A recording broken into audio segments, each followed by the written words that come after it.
Bueno, hoy tenemos, bueno, la clase anterior habíamos terminado un poco a la carrera después de la exposición que hizo Selena Vargas, Sergio Martínez y Kelly Alvarado sobre la teoría del desarrollo de Amartya Sen, ¿verdad? Como en esta sección vamos a ver dos lecturas para discutir el tema del desarrollo, ¿verdad? ¿Qué es eso? ¿En qué consiste? ¿Cuáles son los conceptos que se usan? ¿Cómo se hace la medición en, en el país, ¿verdad? Porque cuando ustedes empiecen prontamente en su trabajo profesional eh, a, a intentar reparar cómo quede el mundo después de que termine la pandemia, que va a ser un trabajo muy divertido. Una de las cosas que van a hablar es el problema del desarrollo, ¿verdad? Van a ver que todas sus instituciones en algún lado, en algún cartelito, en alguna esquina van a decir promover el desarrollo humano, ¿verdad? O no sé qué, el desarrollo tal y tal cosa, ¿verdad? Entonces ahí obviamente ustedes después de esta clase van a preguntar, bueno, ¿cuál es la definición de desarrollo que usted usa? ¿Qué quiere decir con eso? ¿Verdad? Porque ya habrán aprendido ustedes que una de las cosas claves para entender cómo aparece la ideología es con definiciones vagas, ¿verdad? Las definiciones vagas, las definiciones imprecisas, eh, las definiciones a medias siempre son normalmente formas de pseudoconceptos, ¿verdad? Entonces, uno de los conceptos más importantes que hemos visto es el desarrollo. No terminamos, yo solo hice una primera introducción al tema. Sí, en la exposición de Cele, Sergio, bueno, de exposición en la animación de Cele, Sergio y Kaylin, sí quedó claro un poco lo que vamos a hacer hoy, que es, tenemos una animación de Leslie, María y Lisette, ¿verdad? Eh, entonces, eh, el texto que les toca animar a Leslie, María y Lisette, que es el informe del Estado de la Nación, o sea, su marco teórico está inspirado en la teoría del desarrollo humano de Amartya Sen. Ahí está la conexión. Pero antes de eso, vamos a hacer la comprensión de lectura, ¿verdad? Que ustedes tienen en su medición virtual y que es esta lectura.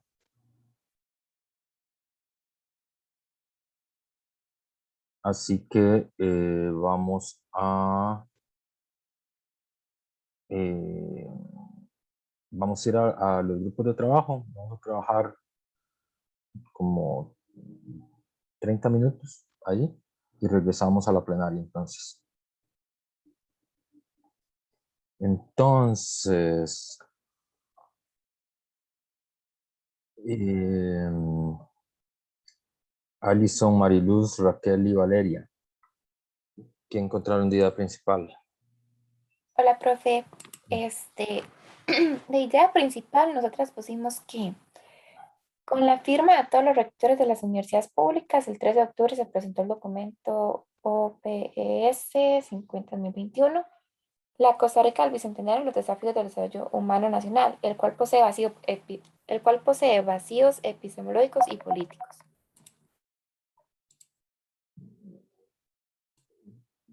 Queda un poco larga esa definición, pero bueno, veamos qué encontraron los otros grupos. Gretel, Mariani, Sergio y Yariela. La idea principal, con la firma de todos los rectores de las universidades públicas, se presentó un documento que pretende ser la voz de los rectores como manifiesto del CONARE a todos los habitantes de la República. Ese quedó más bien muy general. falta un puntito, pero bueno. Grupo 4. Hilary, María, Nicole, Georgette. Voy a leerla. Ujú. Perdón. La noticia señala los descuidos epistemológicos y políticos del documento presentado por CONARE y el PEN como entidad extrauniversitaria en razón del bicentenario y la firma de los rectores. También un poco largo, pero más preciso. Está muy bien. Jay, Catherine, Elisa y Tania.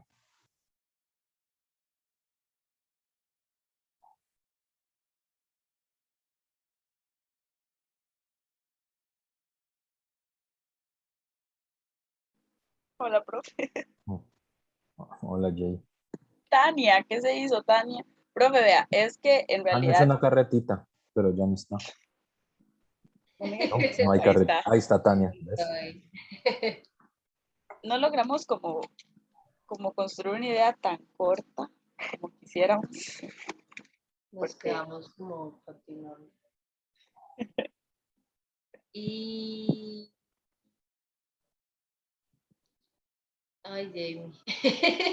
Dígala. Ujú.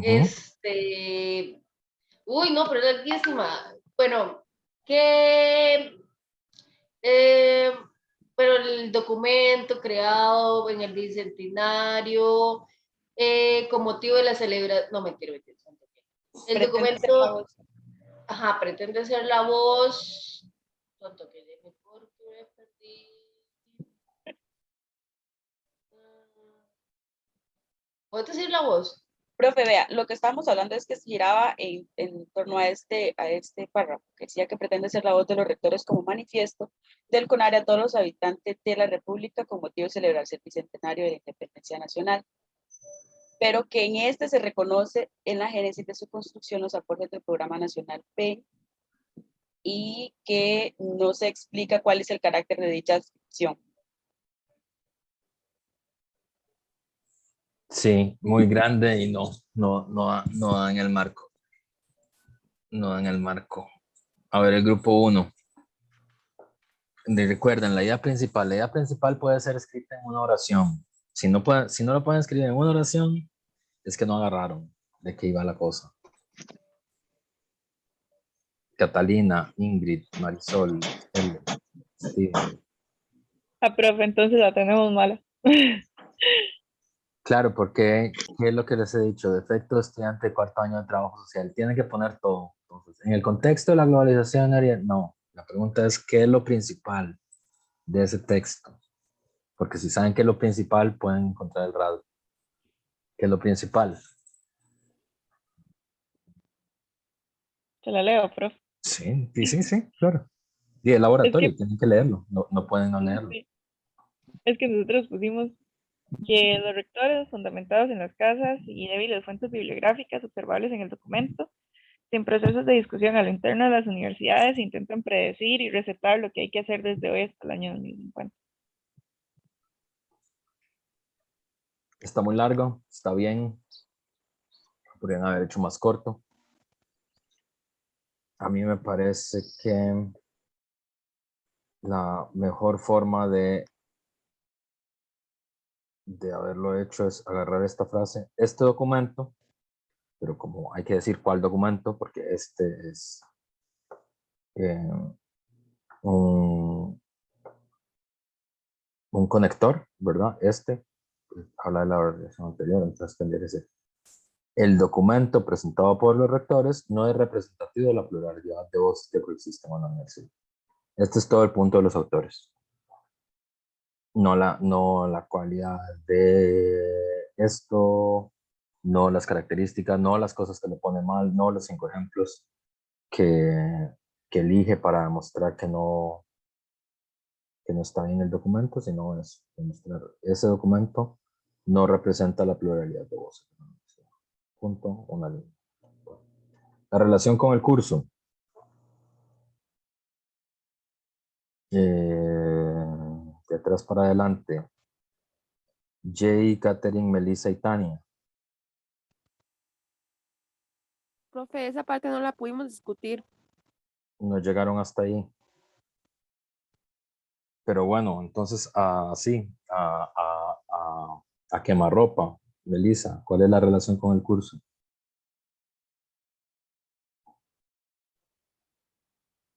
Ay, profe, no sé. No tiene ninguna relación con el curso.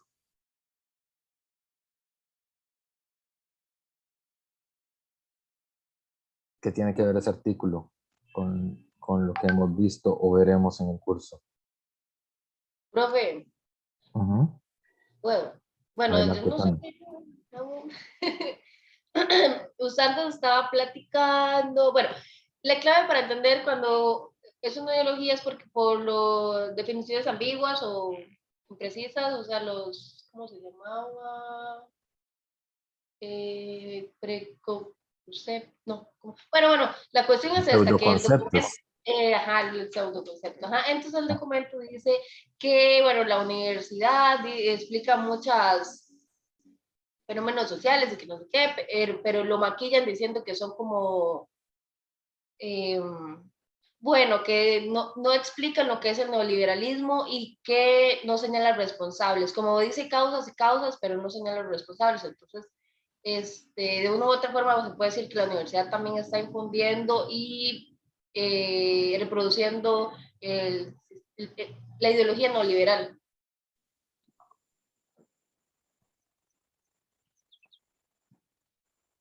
Profe, no va relacionado al manejo del discurso también, ¿Perdón? que si no va relacionado al manejo del discurso. ¿El manejo del discurso en qué sentido, Marisol? Como dice Ta, digamos, en ningún momento se menciona como el sistema o sea, se menciona la problemática, pero no dicen cuál es la raíz porque no es de conveniencia para ellos. Bueno, sí hay algo de eso en lo que escriben los autores. Que al final es de ahí adelante.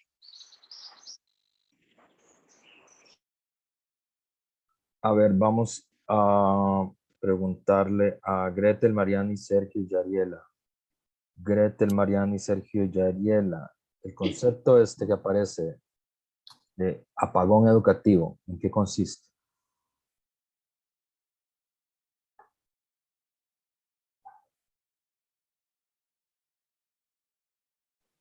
Profe, creo que eso hace referencia como a a los distintos fenómenos que sucedieron y que profundizaron las desigualdades en el acceso a la educación y las dificultades que representaba poder estudiar. Ok, perfecto. Muy bien. ¿Y qué piensan ustedes de ese concepto? Del concepto de apagón educativo. Catalina, Ingrid, Marisol, Celia y Steven.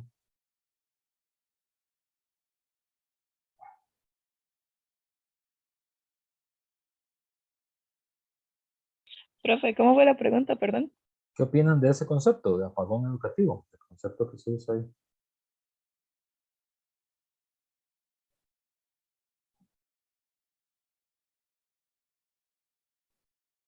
Profe, yo la verdad no entendí mucho de esa, digamos, de la crítica que estaban haciendo, entonces, no sé, no sabría cómo que decirlo ahorita. Bueno, y Alison, Mariluz, Raquel y Valeria. Mariluz escribió en el chat.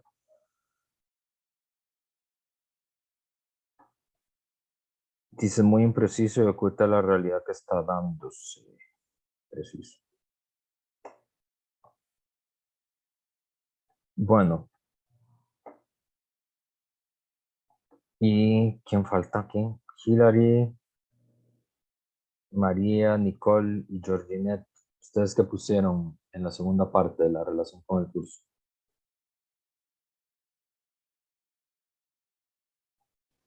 Prefieras que no nos dio tiempo de hacerla, pero bueno, escuchando un poco, ¿verdad? Esa parte del concepto y relacionándolo con la lección de la clase anterior, tiene que ver también con esta parte de los estereotipos y que está cargado como digamos, de una actividad cultural, por así decirlo. Entonces, como que se tacha de incorrecto esto de apagón educativo, de una vez como que se le ha dado una connotación negativa, ¿verdad? Incluso creo que el documento lo decía, que está como negando el derecho a huelga de una vez. Entonces, espérese para decirlo con mejores palabras. Ah, bueno, sí, que tiene una percepción basada en estereotipos. Nada más. Una percepción basada en estereotipos, muy bien. Em,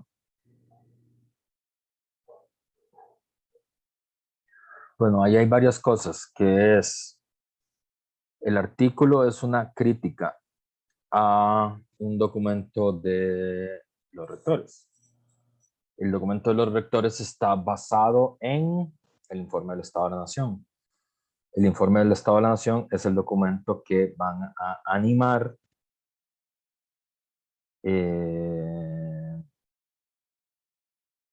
Leslie, María y Lisette apenas termine esto. Primera relación. Están hablando de un documento que nosotros nos toca leer. Segunda relación, el informe del Estado de la Nación tiene como marco conceptual la teoría del desarrollo humano de Amartya Sen. Es la otra relación. La tercera relación es que, bueno, hay una crítica a la concepción que los rectores están definiendo, diciendo, bueno, aquí los rectores están construyendo una ideología, o sea, un falso discurso. ¿Por qué? Porque están obviando las investigaciones de la universidad. Es un discurso que no representa la pluralidad de análisis de la universidad, esconde, aunque designa el daño que produce la regla fiscal en la universidad, no acepta que la universidad apoyó ese proyecto y apoyó la regla fiscal hace 4 años, cuando había que oponerse a ese tipo de proyectos, o un sector de la universidad apoyó, un sector importante de la universidad apoyó ese proyecto. Y tercero, el concepto de apagón educativo, uno podría considerar que es un pseudo concepto. ¿Por qué? Porque responsabiliza del proceso de crisis educativa en igual condiciones a la huelga del 2018 de los efectos de la pandemia, siendo que son dos causas distintas, de fenómenos distintos. Y se suma que la huelga del 2018 es parte de la crisis educativa y no se muestra, solo se dice que es parte de la crisis. Eso hay que demostrarlo, pues, o sea, cuál es, sobre todo porque la huelga fue una huelga para evitar que sucediera lo que está sucediendo con la educación, pues, los recortes. Esta es la idea, ¿verdad? De ese artículo, por lo demás, que me parece muy interesante. Entonces, ahí lo que se trabaja es que ese concepto de apagón educativo es en realidad un pseudo concepto. Es decir, parece que es una explicación, pero en realidad es una forma del error. Más bien es un discurso que induce al error de la comprensión de qué es lo que realmente está sucediendo en el sistema educativo.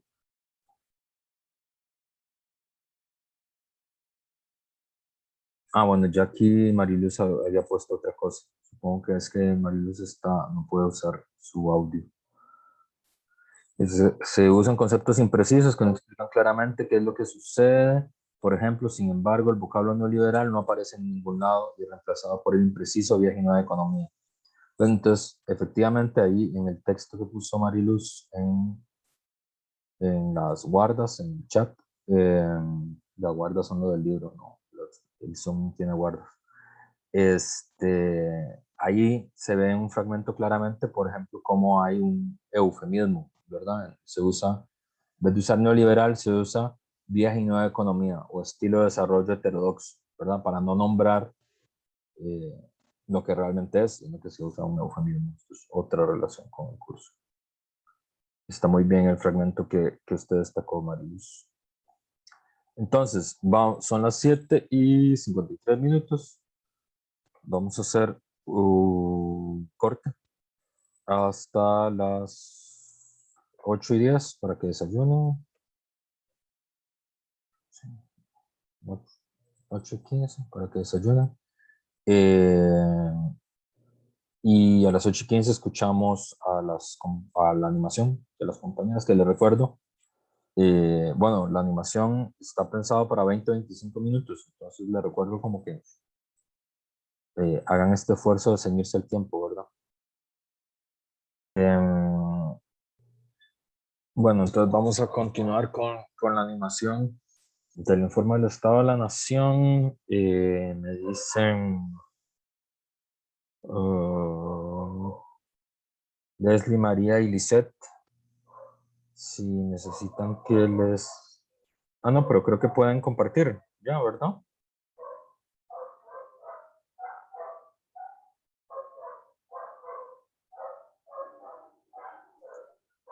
Ya vamos, pero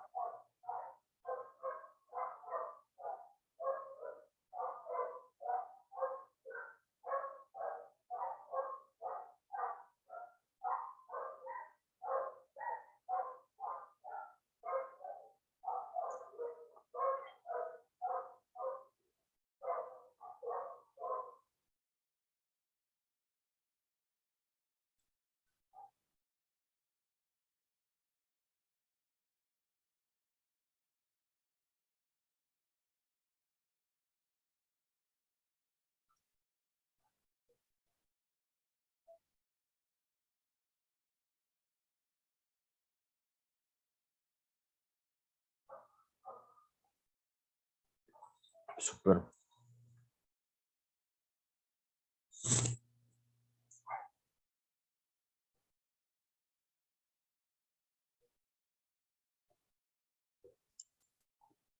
bueno, buenos días. Uy, Nosotros vamos a explicar, como dijo el profe, sobre... ¿Me dijo algo, profe? sí, es que se me había puesto la pantalla en negro, pero ya Vamos a... Ah, bueno. está bien. Vamos a exponer sobre el 26º informe del Estado de la Nación, Desarrollo Humano Sostenible. Somos Leslie, María y Giselle. Ay, no me pasa. Ya.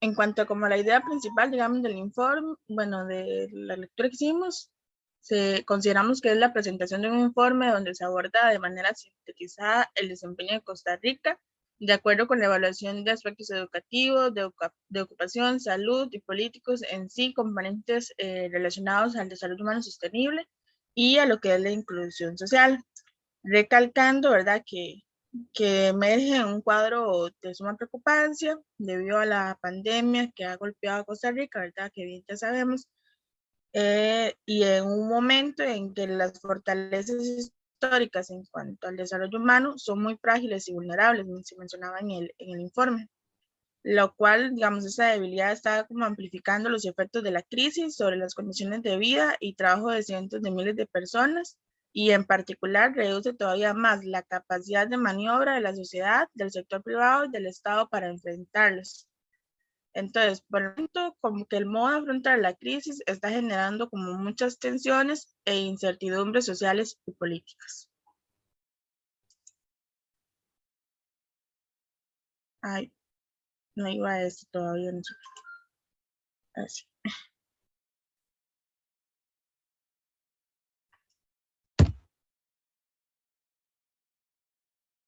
Chiquillas, es que profe Les está teniendo problemas con el internet, no sé si está ahí o Liz.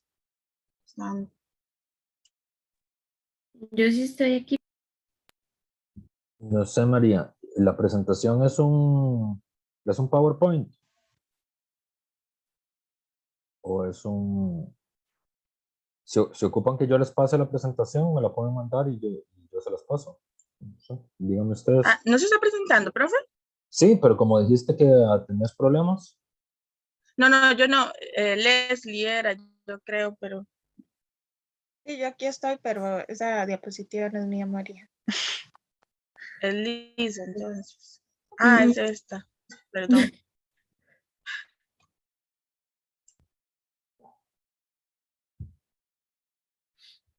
¿Me escuchan? Sí. Sí. Ok. Bueno, nosotras como unidades secundarias colocamos algunos mensajes que venían en el informe. Bueno, primeramente la convergencia de múltiples riesgos para el desarrollo humano incrementaba los efectos negativos de una crisis. Bueno, ellos dicen que entre el año 2019 e inicios del 2020, al menos 4 elementos evidenciaban que los logros en materia de desarrollo humano de Costa Rica estaban en riesgo en el caso que rompiera una crisis. Entonces, en el texto ellos utilizan una metáfora para ejemplificarlo. Entonces, lo colocan como un edificio, donde ponen en el primer piso la base territorial y de recursos naturales que sustentaba la producción y la vida social. Este cimiento tenía problemas de sostenibilidad porque por los inadecuados patrones de uso a los cuales estaba sometido y las múltiples amenazas naturales, sociales y económicas. Después, en el segundo piso, ponían la estructura productiva, la fuente de riqueza y empleos. En esa estructura habían dificultades en la articulación que mostraba una dependencia en la zona central del país y en algunos otros sectores. Entonces eso limitaba el desarrollo regional y creaba una alta vulnerabilidad ante un shock inesperado y podía afectarse el centro neurálgico. Después, en el tercer piso, ubicaban la distribución de los beneficios de desarrollo económico y entonces así se aseguraba la equidad de integración social. En ese nivel se veían rezagos sociales y muchas desigualdades que debilitaban la inclusión de amplios sectores de la población en un marco de poca generación de oportunidades laborales y economía desacelerada. Y ya por último, colocaban la estabilidad y la solvencia económica como atributos claves, no solo para estimular la producción y la generación de riqueza, sino también para compensar las fallas del mercado. Y entonces en ese estrato, el gobierno estaba en una situación de insolvencia que llegaba a niveles insostenibles y arriesgaba la capacidad que tiene la política pública para mejorar la condición de los hogares más vulnerables, ¿verdad? Y crear un clima favorable para las iniciativas económicas de la población. Entonces, en base a esos puntos, el Estado de la Nación contextualiza el área económica y social previo a la pandemia. Después, como segundo mensaje, como segundo punto, se destaca la incipiente superación del bloqueo que entraba al Poder Legislativo y no modificó los adversos fundamentos de la gobernanza del sistema político. En ese punto, en el Estado de la Nación, lo que documenta es el proceso de complejos desafíos en el área política para mejorar el aporte de la democracia costarricense en el entorno del multipartidismo fragmentado y de una pequeña fracción parlamentaria oficial. Ya le puede pasar, María. Bueno, ahí en cuanto al mensaje 3, el autor habla como, bueno, ahí habla de que los efectos de la pandemia han provocado como con rapidez abruptos y generalizados retrocesos del desarrollo humano.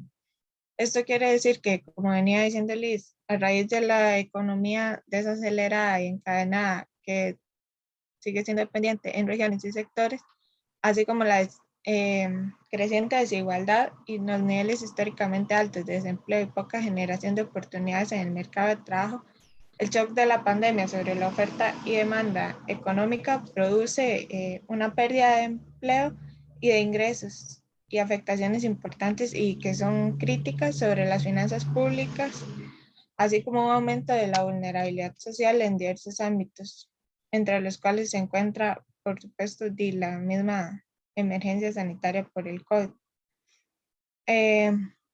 En este sentido, aunque como que el enfoque no es exponer la evolución de la pandemia o el comportamiento del COVID, ¿verdad?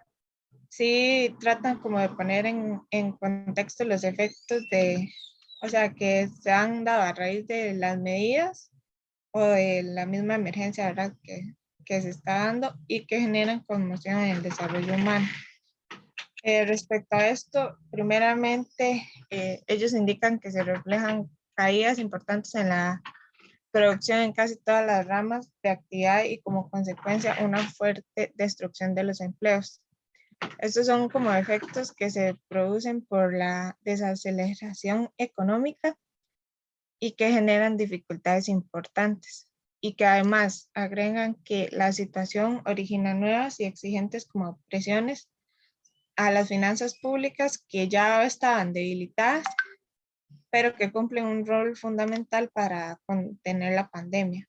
Como segundo punto, de importancia indican que el impacto sobre las condiciones de vida afecta a la mayoría de los hogares, obviamente, por el choque económico que ha provocado la pandemia y la atención sanitaria, y que han afectado de forma desigual las condiciones de vida y de trabajo de los diferentes sectores de la sociedad.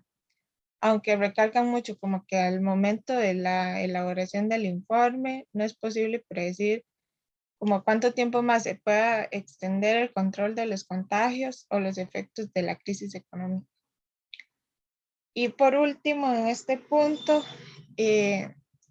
el mensaje indica que las condiciones estructurales en el territorio que habían previas hacen coincidir la emergencia sanitaria y el riesgo de desastres por las vulnerabilidades acumuladas en el territorio que favorecen que la población se exponga a una emergencia, en este caso provocada por la pandemia.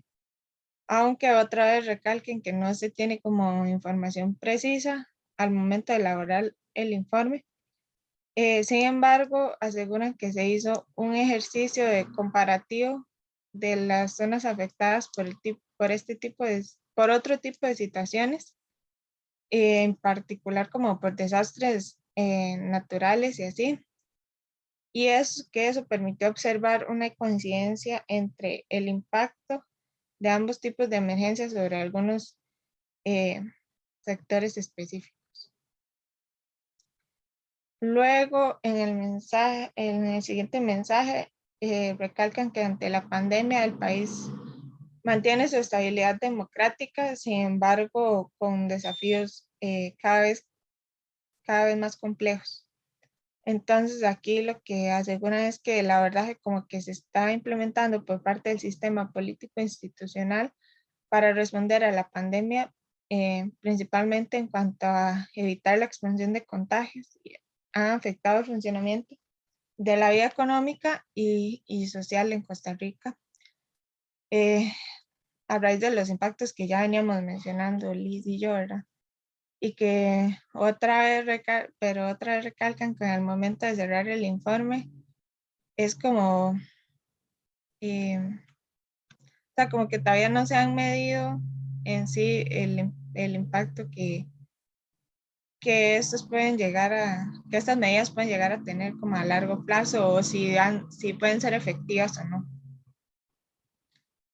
Además, aquí aseguran que el Estado, con las medidas enfocadas en atención a la emergencia sanitaria, sin embargo, también puede ocuparse de las implicaciones, como que ha procurado ocuparse de las implicaciones sociales y económicas que se han dado a raíz del shock productivo, fiscal y social, y que en términos generales estas medidas tomaron un marco democrático y con apego a los mecanismos institucionalizados de atención a emergencias. Aunque si bien se han implementado como este portafolio de medidas en cuanto a lo que les mencionaba, que son principalmente fiscales, laborales y de regulación, no se registran como acciones en el fomento productivo y la recuperación económica, y que se vuelven esenciales para enfrentar la coyuntura. Sin embargo, ahí nuevamente como que el informe vuelve a recalcar que es como muy pronto para medir la eficacia de esas medidas. Entonces, que a raíz de esto también se van dando ciertos desafíos, ¿verdad? Y está el conflicto social que desde el inicio de la pandemia, o bueno, ellos dicen que al inicio de la pandemia estuvo como más controlado y que había como más apoyo a las instituciones y a todo lo que el Estado estaba haciendo. Sin embargo, ante la crisis que provocó la pandemia, aunque en ese momento se redujo la protesta social, las movilizaciones nunca cesaron del todo y en algunos puntos más bien aumentaron, y que la mayoría de las que se registraron era en contra de las medidas gubernamentales para atender la situación sanitaria o por reclamos de omisión a la hora de atender sus efectos sobre distintas poblaciones. Y por último, señalan que la gravedad que la crisis atraviesa plantea que el programa del Estado de la Nación o por medio de los el Estado debe actuar de manera propositiva, o sea que se hace necesario ofrecer a la población información veraz y oportuna para evitar que se vuelva a dar los conflictos sociales y todo esto. Y que esa información debe estar basada en evidencia que se genera a partir de la aplicación de protocolos científicos.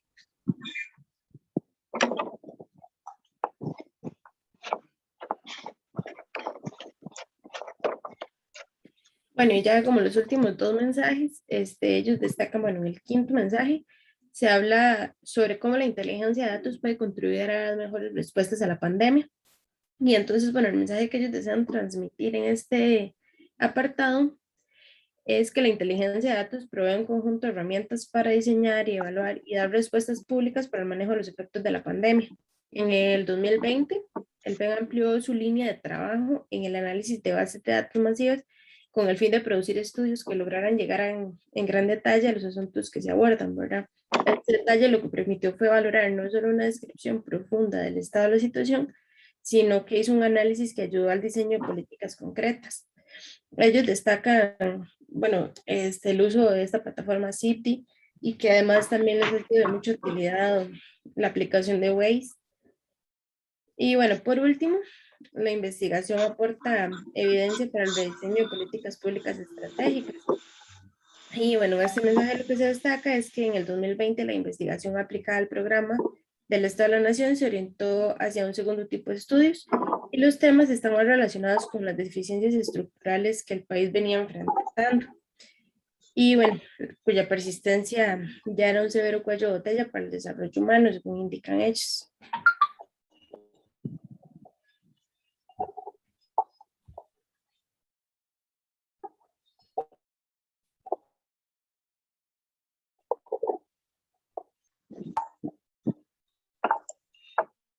Bueno, con base al analizado en el informe, consideramos que se realiza una crítica, digamos, de la política social basada en el desarrollo humano e inclusión social, entendiendo que se encuentra bajo el enfoque de la Ley General para la Rectoría del Sector de Desarrollo Humano e Inclusión Social. En cierta medida, digamos, lo que comprendemos es que se realiza una crítica donde señalan varios aspectos que se podrían como denominar deficiencias, ¿verdad?, de la política en cuanto a la implementación en Costa Rica durante el 2020, ante el contexto, digamos, que se vive por la pandemia. Para evidenciar esto, sacamos algunos puntos esenciales del informe, como que el país tiene un margen, bueno, se mencionaba que el país tiene un margen de acción reducido e incierto, pero que al fin de cuentas es real, para lograr encajar la conmoción derivada de la pandemia y los desafíos preexistentes hoy agravados. Esta situación hace una notable diferencia de cara como a los complejos desafíos, digamos, que se enfrentan en la actualidad. Luego también que el peso de estos múltiples, creo que hay un micrófono activado, no sé si es Marisol, creo.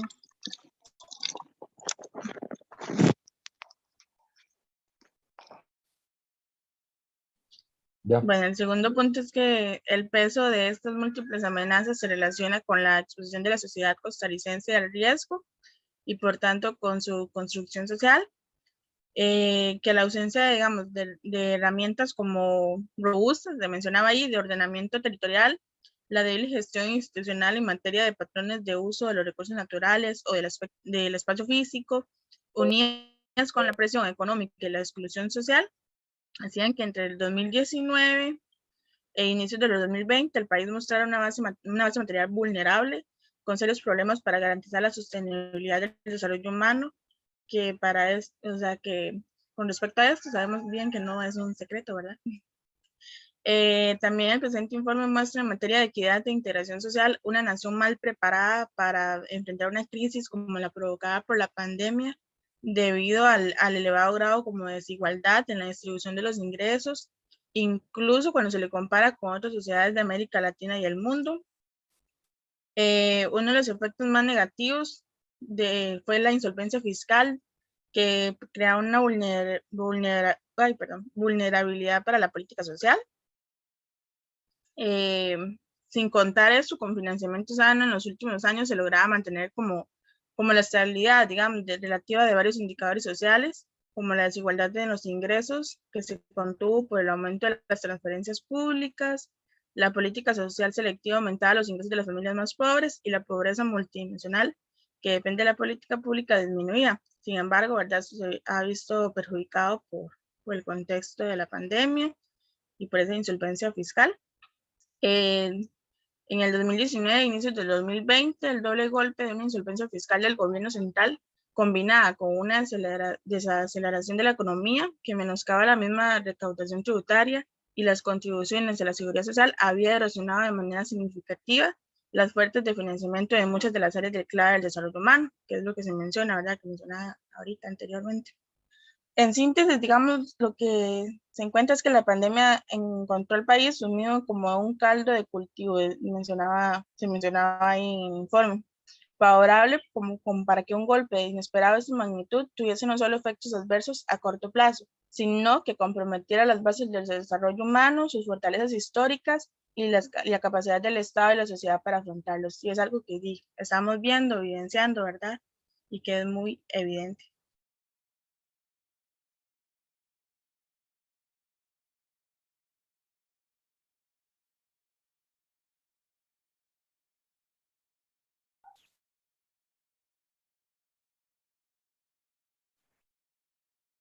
Les.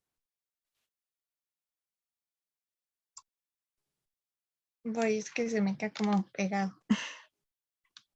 Bueno, por último, para lo de la reflexión de cómo esta lectura puede ser usada para comprender el rasgo ideológico de una política social, bueno, consideramos que hay varias políticas sociales como a través de la cual podríamos explicarlo. Sin embargo, en este caso escogimos la Política Nacional de Gestión del Riesgo 2016-2030, la cual, según la Comisión Nacional de Emergencias, busca contribuir a que el desarrollo nacional y el bienestar de la población costarricense se logre de una forma segura, sostenible, evidenciando como los factores de riesgo y realizando una gestión prospectiva para fortalecer las capacidades de los diversos sectores de la sociedad en la construcción de una cultura que sea preventiva, reduzca la vulnerabilidad, así evitar las pérdidas y que favorezca la recuperación efectiva ante los posibles eventos de desastre.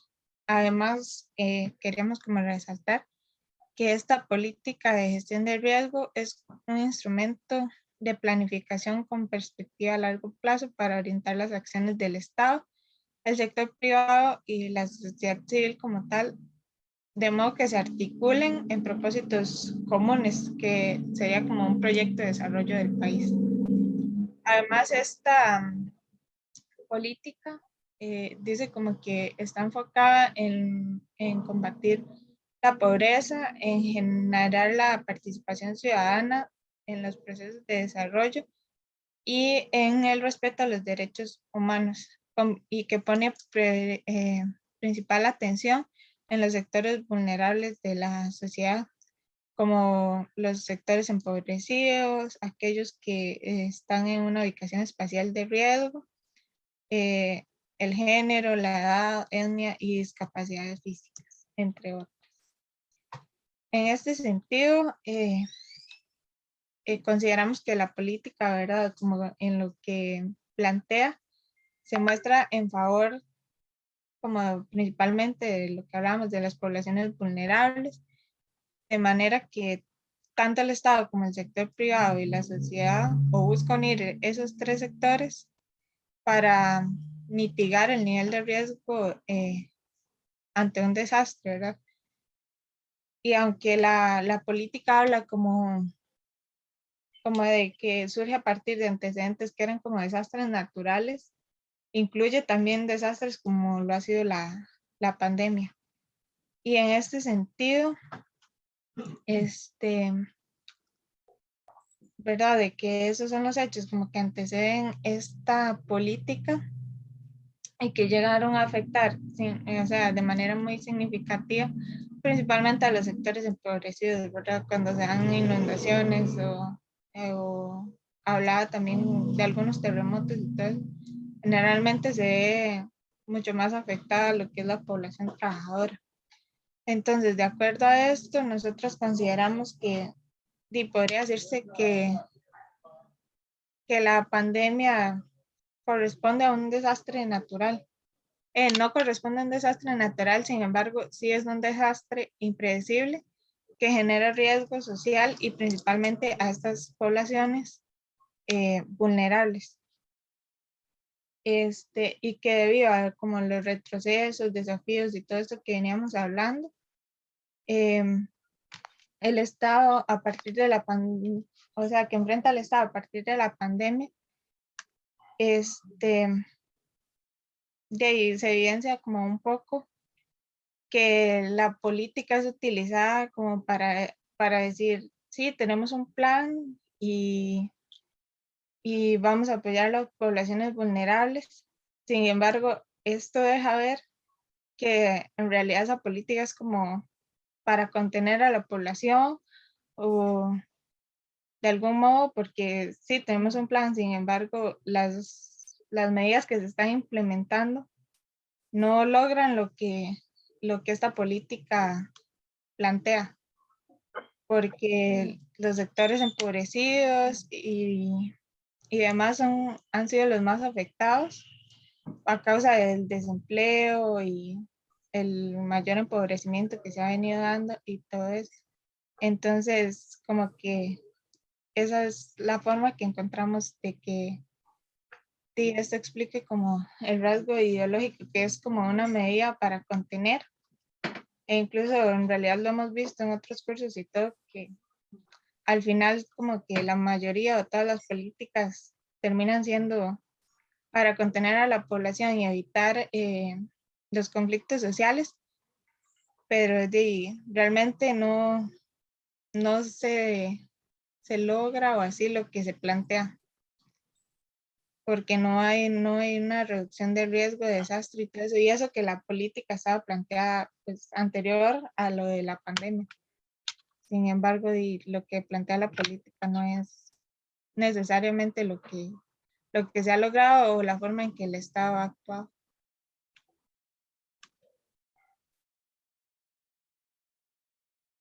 Okay. ¿Terminaron? Listo. Sí, muchas gracias. Listo, gracias por la animación. Una pregunta a las 3, que es, después de preparar esta actividad, ¿qué cosa comprenden mejor del país que no comprendían antes de que empezaran a preparar esta actividad? ¿Se entiende la pregunta?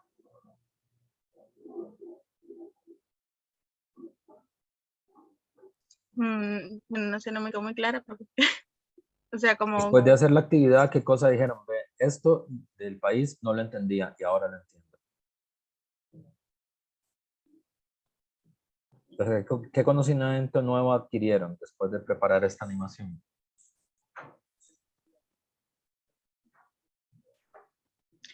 Que la situación es más grave de lo que pensamos. La ¿Por situación qué? del país, no sé. ¿Por qué? ¿Por qué te parece que No la sé, pero situación? porque ahí se desarrollan muchos puntos, digamos. Es que creo que tengo el internet mal, ¿me escucho? Tranqui, adelante. Ay, se me pega. Pero sí se escucha bien, María. ¿Se escucha bien, María?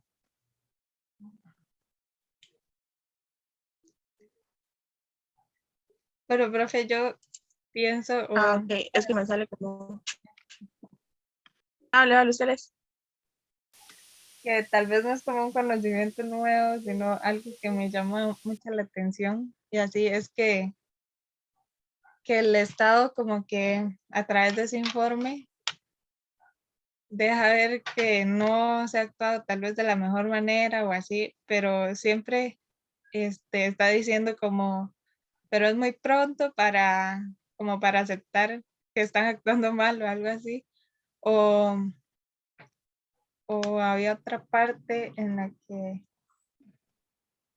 bueno, sí, la mayoría hablan de que es muy pronto para, bueno, y luego en esta parte donde decían como que a través de este estado era necesario como hablar con la verdad, ¿verdad? Para que evitar el conflicto social o para que la gente como que vuelva a confiar en el Estado. Pero al final de algún modo muestra la verdad, pero no del todo, porque siempre están diciendo como es demasiado pronto para decir que esto está mal, entonces hay que esperar un plazo mayor, ¿verdad? Y así. Ok.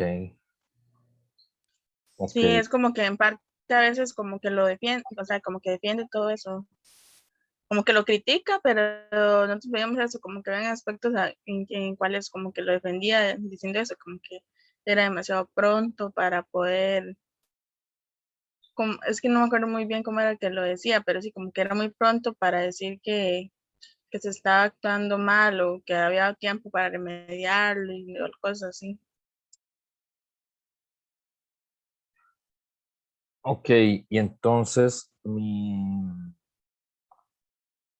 mi pregunta, que se la voy a hacer a ustedes tres también, a Leslie, María y Lisette, pero luego se la haría a toda la clase, que es la siguiente, que es, ¿cuál creen ustedes tres, María, Leslie y Lisette, que es el principal impedimento que ustedes tres tienen, cada uno de ustedes individualmente, para llevar adelante la vida que razonablemente desean vivir?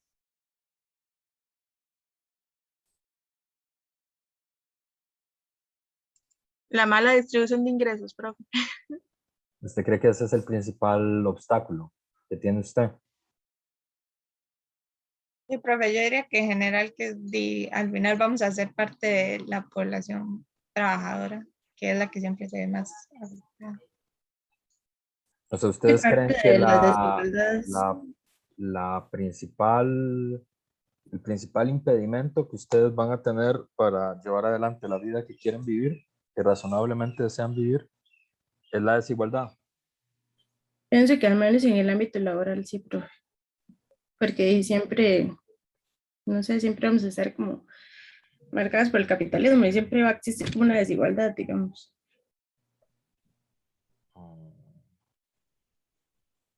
La mala gestión también, ¿La mala gestión de, de qué? la mala gestión de, como del Estado, digamos, de las políticas, no sé. Profe, algo más que, que de la lectura que tal vez se me olvidó así como mencionarlo. Es como que todas las decisiones que se han tomado han sido en el marco de la democracia y en beneficio de la democracia y así. Y digamos, yo siento que eso también nos va a llegar a afectar porque no necesariamente ha sido así y eso ha destapado de cierta forma los conflictos sociales.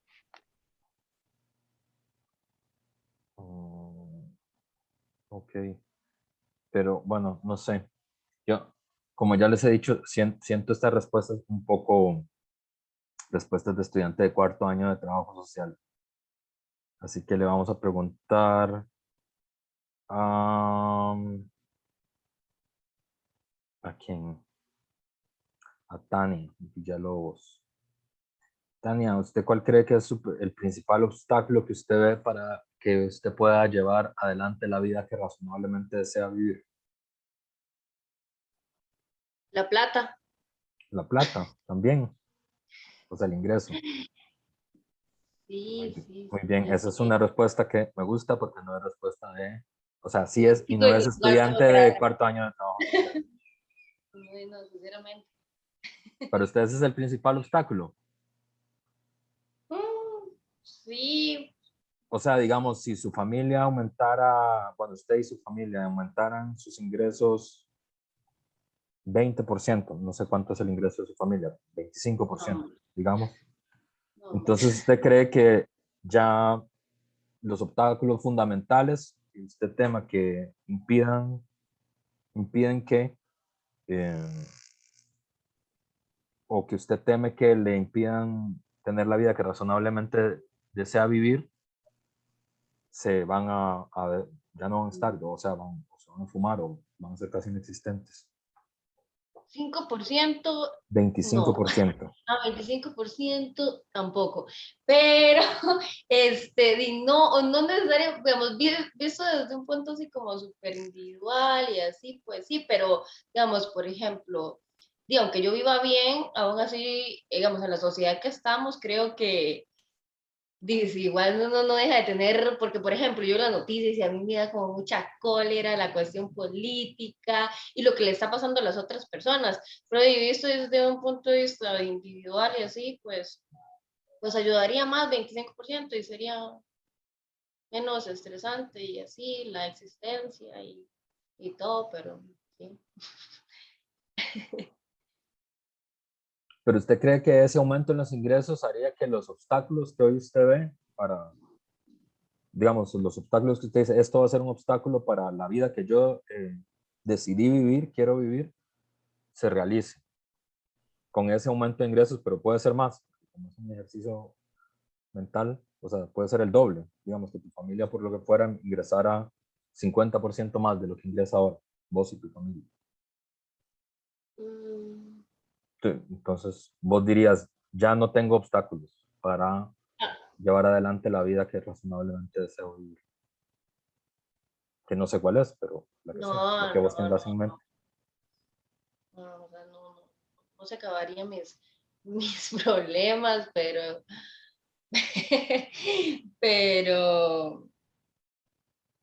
siempre digo que, digamos, cuando las personas tienen necesidades básicas, digamos, por ejemplo, cuando, no sé, mi mamá no tiene que estar pensando a fin de mes cómo rayos va a pagar la casa, ¿entiende? O cómo, yo pensando en cómo comprar una despensa que sea nutritiva para todo el mundo, porque entre más salud, bueno, yo soy de las partidarias de que hay que estar saludables porque es una cuestión mental, física, así uno se puede desarrollar mejor en los diferentes ámbitos y todo ese tipo de cosas, pues, pues ayudan y siento que da una mejor calidad de vida. Sin embargo, los problemas siempre, o sea, siempre se presentan porque estamos en una sociedad y todos estamos como súper interconectados. Lo que le pasa al otro, a la otra, de una u otra forma me afecta a mí. Muy bien. Porque primero empezaste diciendo desde el punto de vista Ajá, por individualista, eso, dijeron, digamos. que ojo ahí, individual e individualista no es lo mismo. Ustedes son seres individuales, no quiere decir que sean personas individualistas, pero solo existe una Tania Villalobos y una Georgina Elizondo, no existen dos. Entonces son personas individuales, solo tienen un cuerpo, no tienen dos cuerpos, ni cuerpos de respuesta. ¿Qué pasó, pequeño? Hola, alguien recién se levantó. ¿Cuál crees vos que es el principal obstáculo para llevar adelante la vida que razonablemente deseas vivir? Pues preguntas filosóficas. Bueno, entonces Alicia acaba de introducir otro problema. A ver, vamos a ver, porque Tania dijo 25 y dijo, bueno, sí, estaría bien, a mí me serviría, pero bueno, sí, creo que sí. Empezó con la plata. Yo dije, bueno, si tener 25% del ingreso más, dijo, sí. Yo dije, bueno, si es 50. La pregunta es, si su familia triplicara su ingreso, Tania, o vamos a dejar de molestar a Tania, vamos a molestar a Gretel Castillo, que no sé qué opinión tiene. Pero Gretel, si su familia triplicara el ingreso que tiene actualmente, usted y su familia, ¿usted cree que tendría usted algún obstáculo para llevar adelante la vida que razonablemente desea vivir? Que no sé cuál es, pero supongo que tiene uno. Uy, profe. Sí, sí tendría obstáculos. Es que yo siento que obstáculos siempre van a haber. pero siento que resolvería muchos de los conflictos que tenemos actualmente. Bueno, principalmente mi mamá, que es trabajadora doméstica y gana muy poco. Entonces, bueno, no viviríamos donde, bueno, ella no viviría donde estaba viviendo ahorita, tendríamos accesos a salud, a su cuidado, contando que ella tiene 62 años. Eso, ¿no? Entonces vos, digamos, en principio tendrías una idea parecida a la de Tania. Vos ves que el principal obstáculo que tenés hoy es el ingreso. Digamos, sería la que vos considerarías principalmente. ¿Alguien en este recuadro de Zoom considera que el límite en el ingreso, que alguien de ustedes consideraría que el límite en el ingreso no es el principal obstáculo para llevar adelante la vida que razonablemente han deseado vivir y quieren vivir?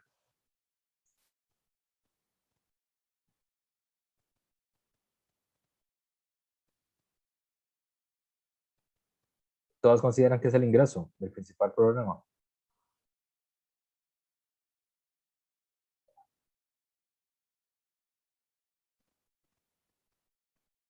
Todas necesitamos plata, profe. Profe, Sí, Jay. desde mi realidad, pues no. Para mí en realidad la plata no. Pero desde mi realidad, ¿verdad? Y entonces, ¿cuál cree usted que es el principal obstáculo? Creo que ahorita el principal, digamos, problema sería como un asunto migratorio. ¿Un asunto migratorio? Sí. Entonces, yo creo que ¿cómo le explico? Razonablemente, digamos, y partiendo, ¿verdad?, de las realidades que tenemos, creo que mi vida razonable podría partir del momento en que yo pudiese obtener de una forma buena, no comprometiéndome con asuntos más de otro nivel, ¿verdad?, una residencia permanente o incluso una nacionalidad costarricense, partiendo de que estoy idealizando mi vida en Costa Rica. Claro, yo no sé si es una pregunta muy invasiva, no la respondas, pero si no te parece invasiva, como, ¿qué cosas vos no puedes hacer por no tener esa residencia? Digamos, por ejemplo, las opciones que tengo ahorita para conseguir una residencia permanente es o tener un hijo o casarme, y no quiero hacer ninguna de las dos, digamos. Entonces, por ejemplo, mi hermana nació en Costa Rica, ella tiene su constancia de nacimiento costarricense, por vínculo sanguíneo yo tengo derecho, pero hubo un problema en mis documentos al momento de registrarme, entonces no tengo el apellido de ella.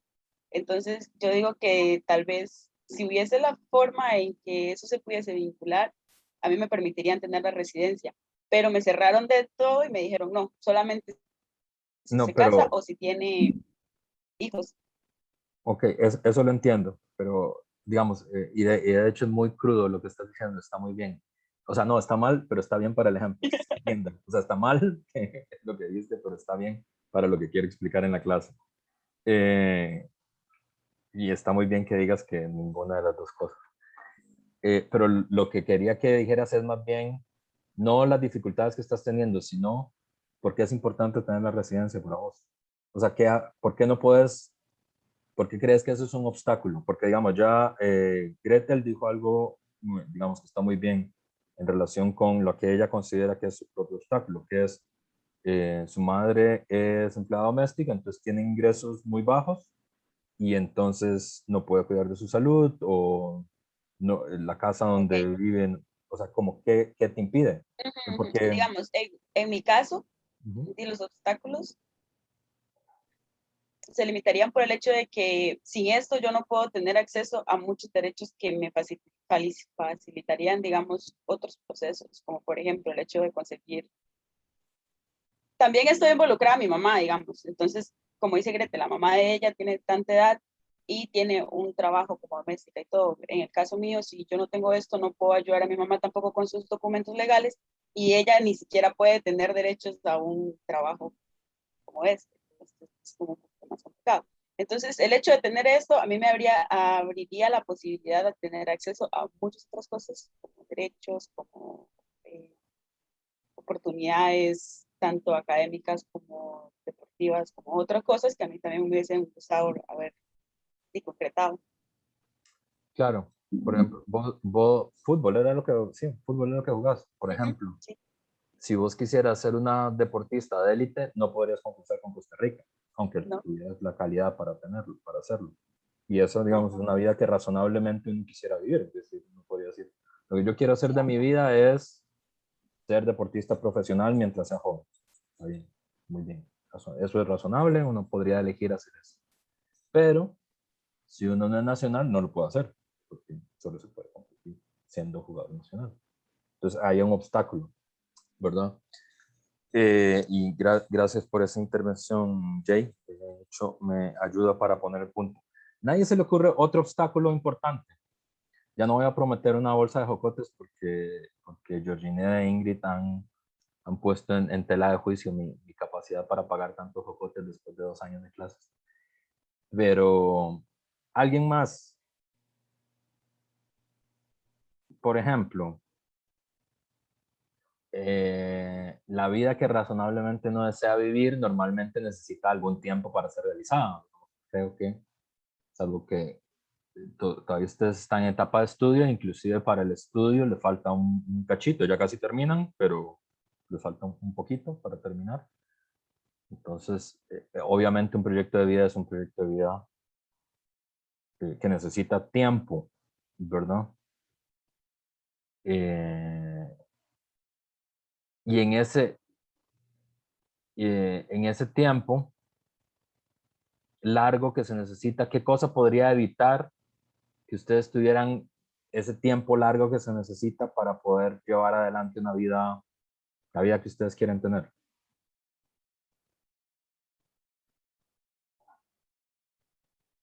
Profe, no me queda clara la pregunta. Otra vez. ¿Qué podría impedir que ustedes tuvieran una vida larga? ¿Una vida qué? Larga. Larga. ¿Qué puede impedir? Un accidente. La salud. La salud. Podría ser un accidente, podría ser la salud, ¿verdad? ¿Qué más? Aquí es donde debería venir la respuesta de estudiante de 4º año de trabajo social y me asombra mucho que no haya aparecido aún. Es muy llamativo.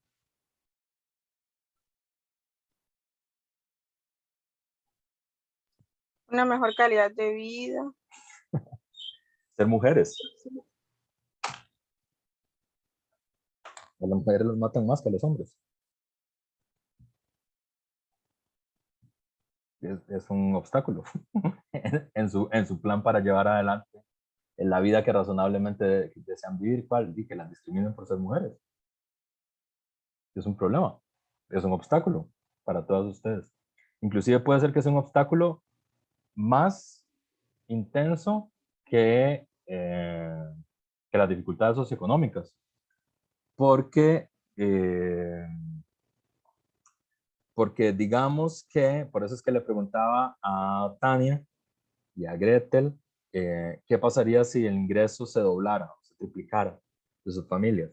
El ingreso se puede doblar o se puede triplicar, pero seguirían siendo mujeres. Seguirían siendo mujeres. Entonces el peligro por ejemplo, de sufrir una muerte violenta, que es una de las cosas que mide la teoría del desarrollo humano, sigue presente para las mujeres, ¿verdad? O sea, ustedes podrían tener mucho ingreso, más ingreso, podrían ayudar a sus familias, sacarlos de esta situación, pero el machismo cultural en el que han crecido y en el que se vive el país no desaparece porque ustedes tengan más ingresos. Y Mariluz dice, por ejemplo, la propiedad privada, ahí estaría también dentro del ingreso. Bueno, solo para esta esta vuelta larga tiene que ver con esta cosa del índice de desarrollo humano. Este es uno de los conceptos que tiene el informe del Estado de la Nación. Es un concepto que se debe a este señor, Amartya Sen, que es un filósofo y un economista, de esas extrañas personas que tienen los dos títulos. No hay mucha gente que haya tenido esas dos características. Es una crítica a otras formas de la teoría del desarrollo, porque un poco que unido, dice Georginet, que unido a la pobreza ese factor sociocultural se agrava. Ahí sí, estoy de acuerdo con Georginet. Claro, ese factor sociocultural se agrava además si uno es pobre, ¿verdad? Pero no desaparece si uno deja de ser pobre, ¿verdad? Jay lo dice muy bien en la intervención que hace, ¿verdad? Porque en realidad la libertad que tiene suprimida Jay es que no es nacional, por lo tanto no tiene derechos políticos, no tantos como los que tiene Catalina o como los que tiene Tania o como los que tiene Sergio. ¿Por qué? Porque en este país los derechos políticos están asociados a la nacionalidad y muchos de los servicios sociales también están asociados a la nacionalidad. No necesariamente tienen que estar asociados a la nacionalidad o país, pero en este país sí. Por lo tanto, Jay no lo dijo y es muy vacilón que no lo haya dicho, pero es muy importante también. Hay otra, Jay pensó primero en su mamá, que es obvio que piensa primero en su mamá, pero hay otra que tendría que haber dicho y que también es muy notable, es Di no puede elegir ni ser electa. O sea, los derechos políticos los tienen suprimidos, ¿verdad? No puede decir, voy a votar por esto porque me parece que es la alternativa política que más se parece al tipo de vida que yo razonablemente quiero vivir. O voy a votar en contra de este porque se aleja mucho de lo que yo creo que razonablemente debería ser la sociedad. Y Jay no puede hacer eso. Puede tener el doble de ingreso, o puede tener el triple de ingreso, puede tener el cuádruple de ingreso de lo que tiene ahora. Igual ese problema no lo resuelve con el ingreso, ¿verdad? Claro, evidentemente estas limitaciones a la libertad, la cosa es que se encadenan entre sí, se condicionan entre sí, ¿verdad? Y se radicalizan entre sí. Obviamente, si se combinan las tres, entonces es más intenso, ¿verdad? Pero lo que quiere señalar Sen es que no es lo mismo. No es lo mismo. No es lo mismo la falta de ingreso que la falta de una salud que le permita a uno tener una vida larga y larga y estable. Es la forma en la que les dice. O no es lo mismo el ingreso que las libertades políticas, ¿verdad? Es porque entonces el informe, este concepto, el concepto de desarrollo humano, que tiene sus propios problemas ideológicos, que yo creo que Leslie, María y Lisette como que los agarraron, ¿verdad? Que es un concepto pensado sobre todo para darle estabilidad al sistema político, ¿verdad? No es un concepto pensado para transformar radicalmente el sistema político, para cambiar una sociedad por otra, sino que siempre tiene como esta idea de que los cambios tienen que ser en el marco de sociedades basadas en alguna forma de libre mercado, que puede ser más intenso o menos intenso, pero alguna forma de economía de libre mercado y alguna forma de democracia representativa, ¿verdad? Es decir, no entra a discutir si es posible eso en una sociedad que no tenga esas características, y un poco lo que uno infiere de la investigación es que considera que es indeseable que se intente eso. Entonces, el desarrollo humano de hecho, literalmente es un cálculo matemático. Eso se puede calcular, es medible. O sea, no es no es una abstracción filosófica, digamos, en el mal sentido del término abstracción filosófica. No es una especulación filosófica, es lo que quiero decir. Entonces, digamos, ¿por qué es que, y bueno, y me disculpo si parece invasivo con las preguntas, ¿por qué es que yo le pregunté a Gretel, a Tania, a Jay específicamente? Porque el desarrollo humano se puede calcular y se puede calcular nacionalmente, municipalmente e individualmente. Es decir, uno podría hacer un cálculo matemático entre ustedes mismas, entre aquí, entre el grupo, para saber si Nicole tiene más desarrollo humano que Hillary o que Allison tiene más desarrollo humano que María. Eso se puede calcular.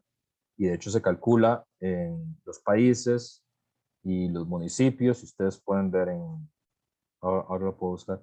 De hecho, la última calificación de Costa Rica es 0,514. Ahí tengo una duda, la verdad. Estoy citando de memoria. Puede ser que les esté dando el dato mal. Puede ser que sea el de... Si no es el de este año, es del año pasado. Ahora lo podría revisar. Que esto es un cálculo matemático que va desde 0 al país que no tiene ningún desarrollo humano, que no existe, hasta 1 que sería el paraíso en la tierra, ¿verdad? O sea, el país que no tiene ninguna limitación para sus ciudadanos de ningún tipo. Entonces, todos los países están entre 0 y 1. Creo que los países que menos desarrollo humano tienen como 0,300, ¿verdad? Y los países que más tienen como 0,700 y tanto, ¿verdad? O sea, y esa es como la escala, es una medición matemática, porque Amartya Sen, bueno, el filósofo, es uno de los grandes filósofos de la justicia, junto con John Rawls, pero es también un economista. De hecho, fue premio Nobel de Economía en el año 98, justamente por la construcción de esta idea del índice de desarrollo humano. ¿Y qué es lo que calcula? Ahorita no vamos a ver la fórmula, porque además eso es como para economistas, no es tan relevante para lo que nosotros queremos ver, pero es una fórmula que combina 5 cosas. 1, oportunidades económicas, que esta es Tania, ¿verdad? Tania y Gretel pusieron el 1. Oportunidades económicas, ¿verdad? Uno podría decir que, otra vez, los estoy poniendo puramente de ejemplos. Si estoy siendo invasivo, me avisan para no poner más ejemplos personales. Uno podría decir, bueno, aquí hay una ausencia de oportunidades económicas, ¿verdad? La otra cosa, que es la que señaló Jay, ¿verdad? Es libertades políticas, ¿verdad? Hay un tema, hay un sector de la población que no tiene suficientes libertades políticas. ¿Por qué? Primero porque es migrante, por ejemplo, entonces no tiene libertades políticas o tiene reducidas las libertades políticas, no es que no tienen, las tienen reducidas. Hay sectores de la población que no tienen libertades políticas, ¿no? En otros países. Jay puso un ejemplo que es como la población migrante aquí en Costa Rica. Uno podría poner otro ejemplo de otros países para que vean cómo se da la combinación. Por ejemplo, en Arabia Saudita, las oportunidades económicas son muy altas, es decir, uno podría tener un ingreso muy alto, pero hay un problemilla que es que las mujeres no pueden votar y no tienen derecho a participar de la vida política. Entonces ustedes podrían ser ricas en Arabia Saudita, pero sin derecho a ejercer sus derechos políticos, ¿verdad? Lo cual, obviamente, uno diría, bueno, eso es un obstáculo, obviamente, para el desarrollo y para la vida que quiero vivir.